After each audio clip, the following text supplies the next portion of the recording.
Well, good morning, folks, and welcome to the Community Profile Program on this Wednesday, September the 18th. Milton Baker and Sandy Alexander in the studio. Sandy, our co-host of the program and executive producer. Good morning to you, Miss Sandy. How are you? Good morning, Milton. I'm well, and you? Doing just fine, just fine. It's a pleasure, as always, to have with us a special guest in the studio, and we have a good program for you today. Yes, we do. Something that a lot of folks out there may have never heard about or given much thought to. Why don't you please introduce our guest today? Okay, it's my pleasure to have Keith Price with us today from Rutherford County, from the Lincoln Center located in Bostic.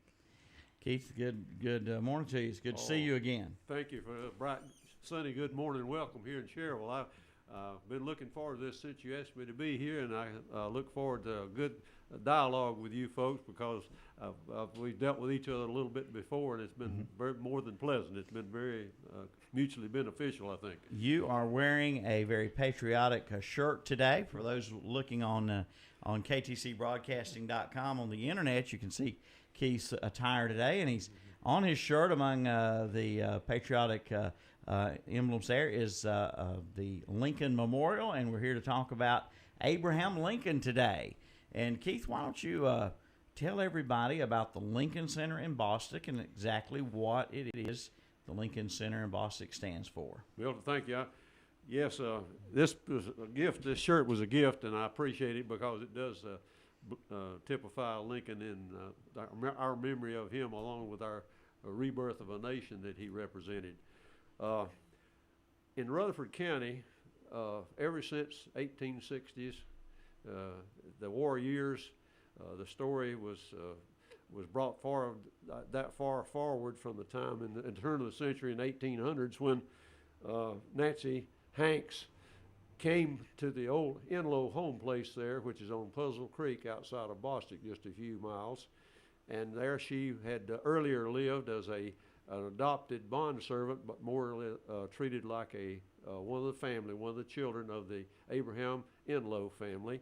And later he came back there to give birth to her firstborn, who was a young black-haired boy she named Abraham. Mm-hmm. That story has pervaded, thankfully, despite the fact that, of course, this was Confederate country, and people here did not ever want to do anything to memorialize Lincoln in any way, even later. But despite the purposeful destruction of any evidences of this, it has pervaded through not only through word of mouth down through families, churches, and communities, but thankfully it was also documented by research historians who came and interviewed people who lived in the time that Nancy Hanks gave birth to her baby here, and were able to give first-hand accounts of it to several historians who did books on it. And these are evidential of this from a first-hand basis. But it's something that was kind of, all of us, anyone born in that area and raised in that area had a version of it we heard about through families mostly. Mm-hmm. But they had various additions and deletions and things to the story, but it all came down to the same basic story. Regardless of who the father might have been, regardless of other things, Nancy Hanks was there on Puzzle Creek in the old Enlow place when she gave birth to the baby. So we heard about it, but gave it very little due process back then. It's like so many things, we're too close to it perhaps. Yeah. But it's something that over the years I had become friendly with Tom Melton, a local historian who was a school principal. He was a graduate engineer of state, and then he graduated with a master's degree in Appalachian and education. He was a school principal. He was an entrepreneur, had his own insurance business.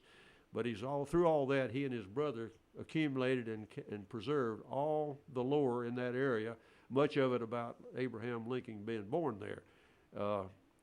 I was away. After my high school years, I left Rutherford County, only to come back in 40 years later, which I've certainly enjoyed. But in doing so, I renewed my friendship with Tom, and he asked me to start traveling with him to make these appearances and to help him to present the Lincoln story.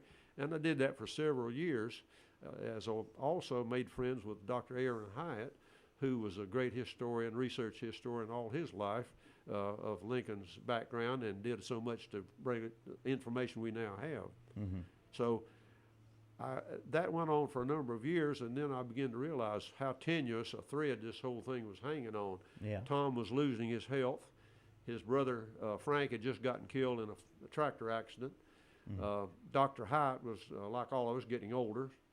And I said, if we don't do something more than just talk about it, we're going to lose every bit of this eventually. It'll wear itself out, I'm afraid. And so I put a little announcement in the paper. We had the little town hall over at Bostic, Friends of Abraham Lincoln birthplace, we called it, just to have a meeting. And lo and behold, we packed the house. The people were there hanging in the windows and sitting in the all over the place and standing in the doorways, and had Tom there, one of the last appearances he made. Mm-hmm. And we just made a stand right there that we're going to do all we could to see that this was brought to the proper attention that the Mm-hmm. nation needed to know about. Mm-hmm. And from that point on, we got incorporated. We took the name Bostic Lincoln Center because, indeed, we are the center of Bostic there. Our facility there is used by Bostic for other things. We conduct festivities and other things for the town and at the town. But also we are a harbinger of all the stories about Lincoln's birth being there, thus the Lincoln. So we don't try to want to conflict with anybody else, other names, and we've gone through all that, but we are the Bostic Lincoln Center. Mm-hmm. The first thing we did was to hold a forum at the Cool Springs building there in Forest City for the first time to get these research historians that were still living, the ones that were still writing and working, plus the copies of the works of others, and some, of all things, we tried to get we followed up on Dr. Aaron Hyatt's work that he had done to locate the descendants of many of the possibilities of who Abraham Lincoln's father was. Yes. And of all the ones we had there, or had that testimony from, and all of them expressing their willingness to and desire to have their DNA materials used to do a DNA match with the known Lincoln materials. Of all the important ones we had there, the most important of all was one that Dr. Hyatt had located in Harrisburg, Virginia, Ernest Lincoln III, the last living male Lincoln of the Tom Lincoln side of the family. Mm-hmm. He not only was interested in this and wanting to participate, he and his wife came down and spent 2 days with us, stayed there for the forum, and he expressed his interest to have his DNA materials used to do the Y chromosome matching to identify whether or not he was, Abraham Lincoln was actually a Lincoln or not. Yeah. Had I been a Lincoln, I think I'd have said, I'm just going to sit on the story the way it is. But he wanted to know the truth. He really was forthright about it. Yeah. I think that's the tone that our Lincoln Center has taken, and it continues throughout. We want to stay on the high road. We're not going to get argumentative about anything, but we are going to try to bring forth all this that has existed all this time, but has been subordinated either through purposeful or neglect or apathy or what all the reasons, but it's nonetheless traditional truths along with the academic works I mentioned. You have written accounts of Nancy Hanks and the little baby. Some letters that were written during the Civil War to substantiate this. You have stories handed down from generations that she actually did have this child before she married Tom Lincoln. So basically, what may or may not, depending on how the research turns out, and if you can ever get some DNA, you're working on trying to get some Abraham Lincoln DNA. That's been a stonewall you've been up against for a while. But if indeed Abraham Lincoln was born, and say along Puzzle Creek, before she married Tom Lincoln, if Tom Lincoln was not the father, then Abraham Lincoln, first of all, he was older than they say he was, and he was born in North Carolina as opposed to Kentucky. There you have an entire state that is unwilling to cooperate with any of this efforts, right? It's understandably so to a great degree. But surprisingly, we've had some forthright things to happen between the two states, although we've had no opportunity to really interact very much. A good example of that, though, is when we had our formal opening at the Bostic Lincoln Center there, we had a number of reporters from various media. We had a reporter from the Raleigh News Observer. He spent 2 days there kind of representing AP as well, and we had about a dozen others. We had a call from a young reporter in Elizabethtown, Kentucky. He couldn't come, but he wanted to do a phone interview, which I was glad to do. And of course, I figured it would wind up being written in whatever context he wanted to do it in. But I still will, let the chips fall where they will. But surprisingly, he did a wonderfully open report, put it on the front page of the Sunday paper in color. Okay. Headline was "War Between the States," but his context was strictly fair. He offered some of the key things that we have as evidence here, along with their version of it there in Kentucky, but it wasn't an argumentative thing at all. And I think that's the aspect and the context, and that's the way history evolves. All of it starts out just about in oral fashion, because who knows that this person being born here was going to be something great later. It has to evolve. History has always of all the sciences or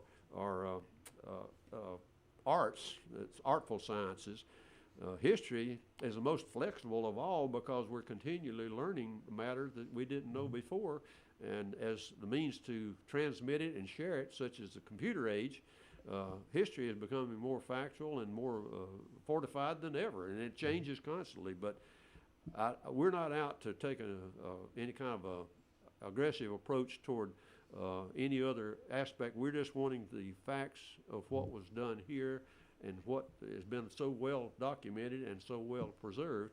It should be given due process and due regard, and I think that we'll let it stand on its own. Yeah, Sandy. Well, I was telling Keith in the next room. I don't know if you remember or not. Last year, my daughter acted in the Rutherford County drama. They did the diary, or was it the diary of Nancy Hanks? Yep. Mm-hmm. And it was a story all about the little girl, Nancy, who lived with the Enlow family, and who later on went on to give birth to Abraham Lincoln. Written by a Shelby native, Ludi Wilkie, a playwright. And it was so interesting. I mean, just the events that happened. Then Tom later on married Nancy, went on to Kentucky. So, there's just so many questions and holes in there that you just maybe draw your own conclusion to. But what we would love to know is the actual facts. Yes. I think, and hearing you speak on this before at a meeting I attended a few weeks ago, it's very interesting the different types of people Enlow was. Mm-hmm. I can't think of his first name right now. Abraham. Abraham Enlow. Well, of course, Abraham Enlow. Abraham Enlow was and the difference between him and Tom Lincoln. Mm-hmm. Not saying that Tom Lincoln couldn't father a great man who was a president of the United States later on, but I heard the discussion about Tom Lincoln was paid to marry Nancy Hanks. He was given money, a wagon, and a horse, and that the baby was already born. Whether it was Abraham Enlow's baby or not, that's also somewhat up for discussion. There may have been another man involved, but why do you think Nancy Hanks chose the name Abraham if Abraham Enlow was not the father? Well, I think that's one of the key elements. Is, of course, we're all going to have to you draw projections and you speak of things in the context of what you know. But to me, one of the key elements of this is, here's a young girl. She came down from Virginia with her mother Lucy and her sister Amanda. They came from the river country of Virginia. They lived with Uncle Dickie Hanks down here on a cabin he had on the South Fork of the Catawba. And there's a monument there that has been put up for ages there on the Stowe property. Mm-hmm. It's now been encompassed by the town of Belmont, but the monument is still there, well marked, where that cabin was located. They lived there with Uncle Dickie for quite a time, but he died. There's stories about whether the cabin burned, he died in the fire. Not sure. But whatever caused, Lucy was thrown out to fend for herself. Hmm. She was a spinster. And so she tried to come and live with people and spin for them, flax and wool and cotton and all the fibers they had. But there she had 2 extra mouths to feed, those 2 daughters. And I can imagine that was not a very likely thing, because folks had enough time keeping, bread on the table for their families. This was not a prosperous plantation society here, with a few exceptions up in the upper part of the Broad River. Most of it was hard-scramble farmers trying to eke out livings. And she may have found some work, but it wasn't enough to keep her going. So sooner than later, she had to bind these children out, which she did in Rutherford County. She was in the Rutherford County area. Of course, Rutherford County is a mother of 16 counties. So when you speak of Rutherford County, where you are depends on what time in history you are, because at one time it went to wherever, the Mississippi River, the Indian Territory, or whatever. And then eventually 16 other counties have been formed from what was Rutherford County then. Mm-hmm. But she was here in Rutherford County, somewhere in the area of Bostic. Bostic didn't even exist then. Rutherford was about the only little village around. Some crossroads that were like Burnt Chimney were to evolve later, which became Forest City. But she was in there somewhere and had to place these children with other families. Mm-hmm. Thankfully, Nancy was given to the Enlow family. They treated her like one of their own. They had 16 of their own children, but they treated her just like one another. Educated her, took her to church. She was a member of the church, of the Concord Church eventually. Mm-hmm. She was very popular. She was musical and a pretty girl. And all these things were part of her life. Now, regardless of how, later on, when the Enlow family moved west, they were entrepreneurs. He along with Colonel Felix Walker and a lot of others, they were always looking to grow. They conducted some of the first cattle drives in America. Mm-hmm. It wasn't out in Kansas City or Texas or anything. It was here. And they would drive cattle or livestock into the low country down around Charleston. Mm-hmm. That was about the only means these hardscrabble farmers had here to convert anything to cash. The rest of what they grew and all just about was to keep them alive, subsistent farming. Mm-hmm. So he was part of all that. He married an Edgerton when he came to Rutherford County, and the Edgerton family was landed and well endowed too. So they were always gathering up, and they always looking forward for opportunities. So he and a few others, the Nannies and Walkers and all, went to SoCo area, then later on into Oconaluftee.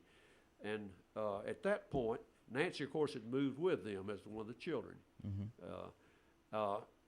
They acquired a nice tracts of land. They were considered neighbors, although they might have been 20, 30 miles apart. That was neighbors back then, and those times. They stayed in close touch with each other.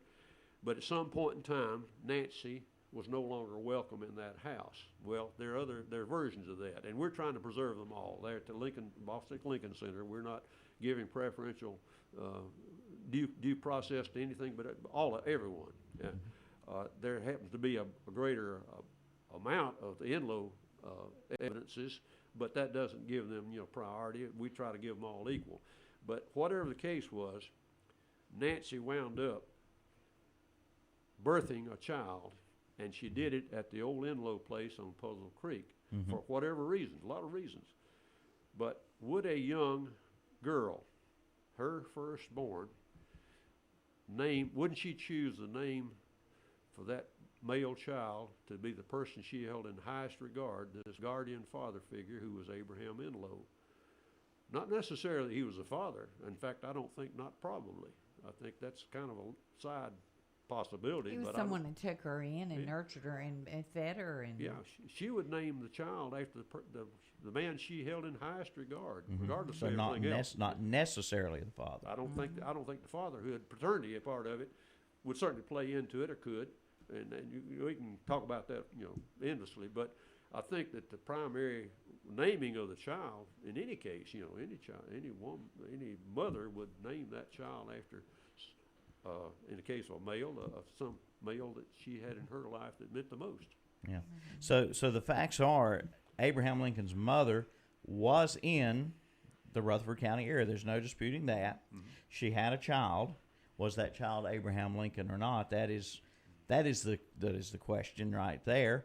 And then, of course, later on, trying to determine the father, that's another thing.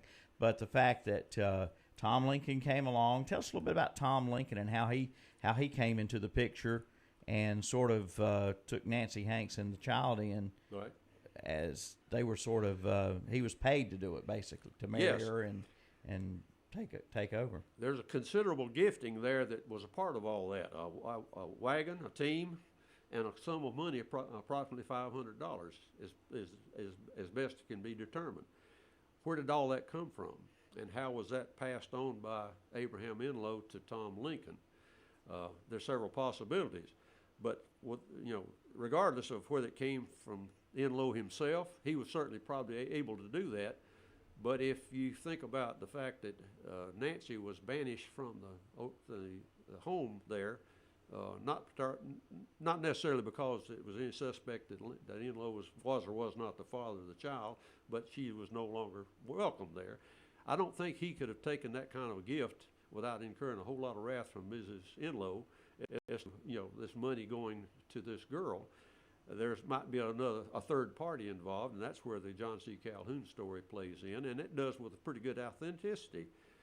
But regardless, Tom left with Nancy and the baby and went west. There's a book now that's been published several years ago by Jean Tisdale, her Dacus Ancestors. He in the service of the Confederacy defending Richmond and so forth. She at home, the mother at home, and they wrote and kept their letters. In 1864, she wrote a letter to him saying that around here, aside from the talk of war, it's because it's that old Abe was from here, and Mrs. Martin knew Nancy and saw the baby sitting in her lap when the wagon train headed west. This was written in 1864. Later on, when all these people these research historians came back and talked with all these people who knew Nancy, who attested to these things, they had no reason to, there's no gain for them in doing so. They just testified what was true, and these research historians took the exceptional effort. It began with Lincoln's longtime law partner, William Herndon, Judge William Herndon. Lincoln called him Billy. They were partners there in that law office in Springfield for years. He was like a fly on the wall in that office. He heard all the people trying to push Lincoln and trying to say, where'd you come from, who your family, politics, Mm-hmm.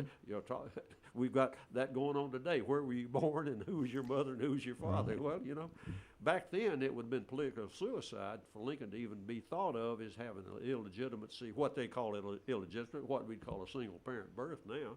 It's not that big a deal. It's not demeaning. But at that time, that would have been political suicide. If indeed John C. Calhoun, young Calhoun, attorney seeking office, that would have been equally damning for him if that story came out. And that kind of brings about the story. There was a Hank's Tavern in a town in South Carolina near where Clemson is now, called Creightonville. It doesn't exist anymore, but the foundation is still there with a marker where the Hank's Tavern was located, and Nancy worked there at their relative's tavern for a time when John C. Calhoun was traveling the court circuit, a young attorney. He stayed there, ate there at the tavern, stayed there, whatever as the court moved, circuit court. So that's where the possibility of this story came about, and it's pretty well documented in the Clemson archives. Dr. Aaron Hyde has searched out all this, and he was a very resourceful historian as well as an academician. He had a career at Western Carolina. He wound up being the dean of graduate school and assistant to the chancellor. But he had this interest from a time when he was a young boy born there in Hazelwood about the birth of Lincoln there in Oconaluftee.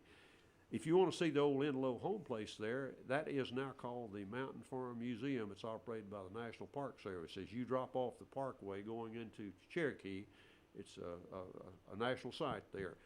That is the old Abraham Enlow home place. That was the last place where Nancy lived with that family. The only original building that's still there is the barn. They've moved other log structures in there to replicate or kind of typify what it was like. But there again, once we were formed up as Bostic Lincoln Center, we're now a place to share this. We're getting information and contribution every day that we would never have gotten otherwise. Yeah. And one of them was a friend of mine from Caroline. He's he's retired in Raleigh after a career in government, and he's been very active in this Textile Crescent Reconstruction. He found a book and sent me a copy of it. The name of it is A Child That Toileth Not. A federal agent was in that area in the 1900s on a completely different mission, but he encountered this bottomland with a log two-story, what had been a home now being used as a barn. He took a picture of it and talked to the people and said, oh yeah, that was the old Inlow home place where Nancy Hanks was a bondservant with the family, the mother of Abraham Lincoln. He wrote about this in the 1900s. It's in it came from all these various directions. I wouldn't have had a clue that anything like that was written, much less a picture taken of it, unless my friend Leon Neal had sent it to me. Well, now, there are descendants of Tom Lincoln, of Inlow. There are descendants of the Calhoun.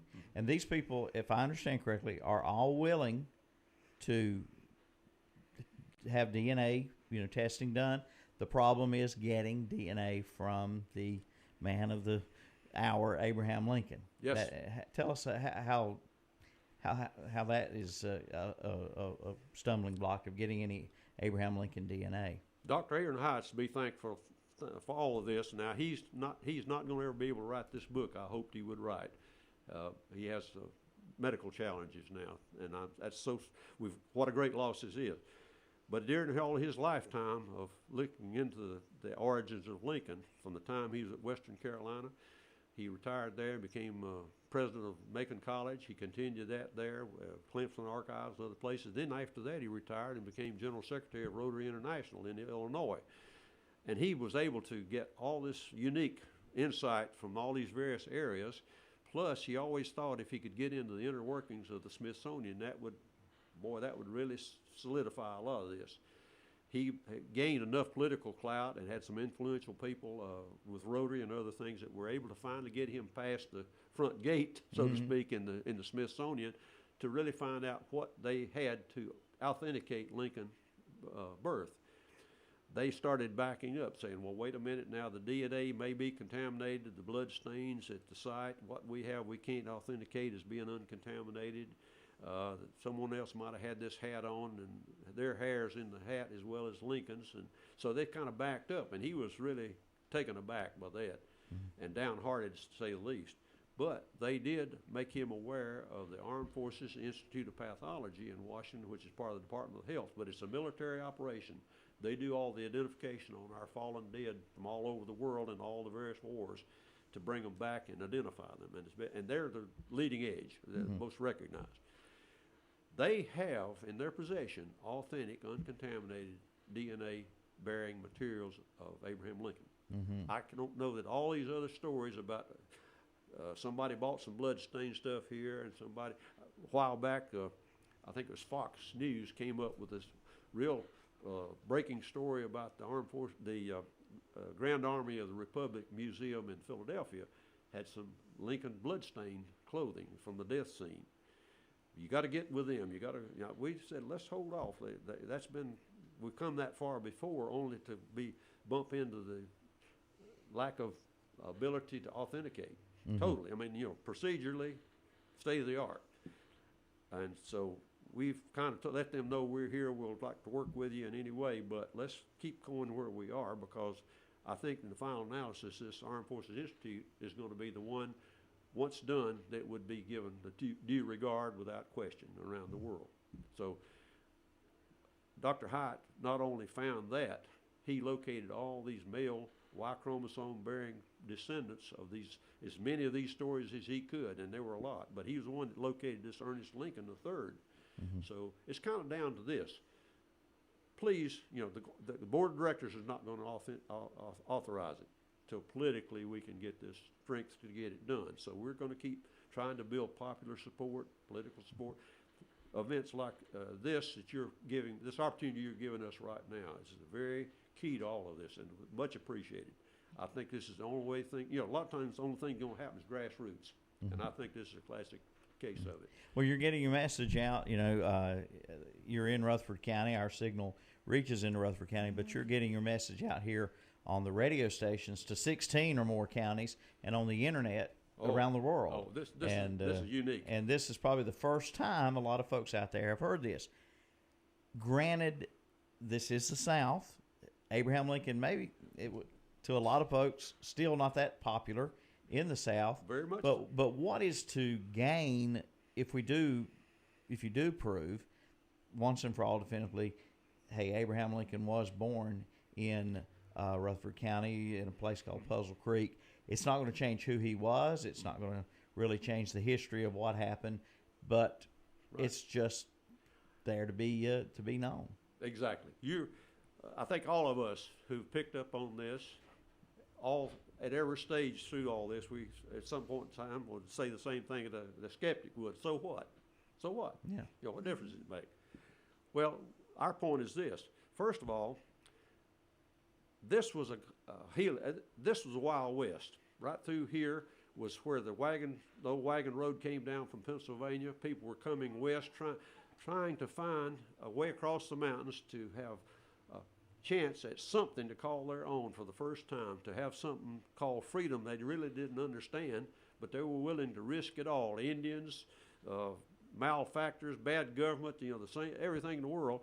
They wanted a chance to go across that mountain and have something. And they formed up here in this very area we're in now, this old later became the upper end of the old cotton belt. But this was a unique place. The bloodlines were making into what was the first common American.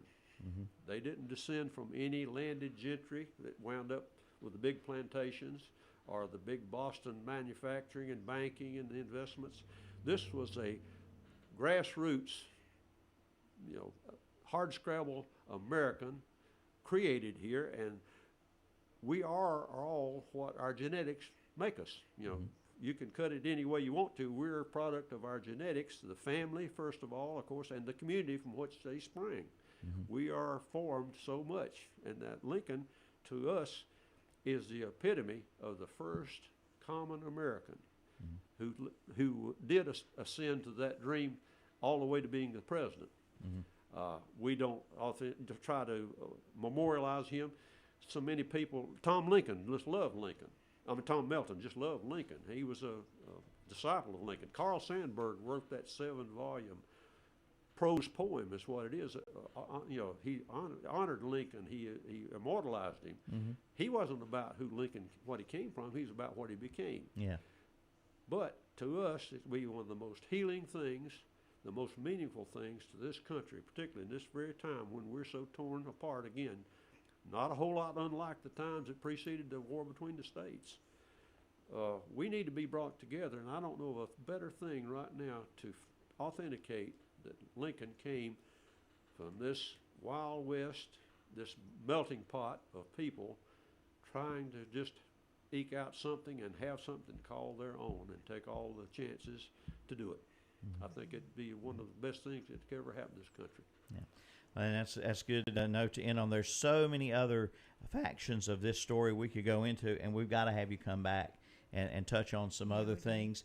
The resemblance to descendants, the fact that Abraham Lincoln did not have much to do with this Tom Lincoln, if I'm correct. Never even went to his funeral. Right. Yeah. So we've got to have you back to touch on that, because there's a lot more to this story than we can cover in the time we have here today. But Sandy, did you learn something new today? I certainly did. Thank you, Mr. Price. I'm just blown away. Like I told you, the play where my daughter played Sarah Enlow left so many gaps in there. So thank you so much for coming. And when you come back, and we hope you will, or if it doesn't suit, we can do it over the telephone. We'll talk about the Lincoln Center more in depth, what your hours and so forth there. We're very proud. Yeah. We're very proud. Want people to come visit us. Yeah. So we'll definitely have you back with us. We've just run past time here today, but it's such an interesting topic. And we'll talk about the news story that Doug Mays did on Channel 9 back a few years back before he retired, and all the other publicity that's been given this. So thank you, sir. Keith Price with us today. Sandy, that wraps it up for the community profile today and for this week. Now, next week, we've got a full slate of guests scheduled, I believe. We're working on Monday. Jackie Sibley will be here on Tuesday. Doug Mays will be our guest. Will be our guest on Wednesday. Don't forget Mayberry Day starts on 26th if you're heading up to Mount Airy. Yep. And then on the 27th at 11 p.m., on Channel 3, our WDTV. Mr. Doug will be doing the news. He will be anchoring TV news be sitting in as the substitute anchor Friday night, 11 o'clock. Friday night, September 27th. He'll be back on television on Channel Can't 3. wait to see him. 91 years old. And 91. be anchoring the news. So we're looking forward to that. Thank you, folks, for tuning in today. Again, many, many thanks to our guests today in this fascinating, Absolutely. very fascinating topic. We'll continue this discussion at a later time. We will. All Thank right. you, everybody.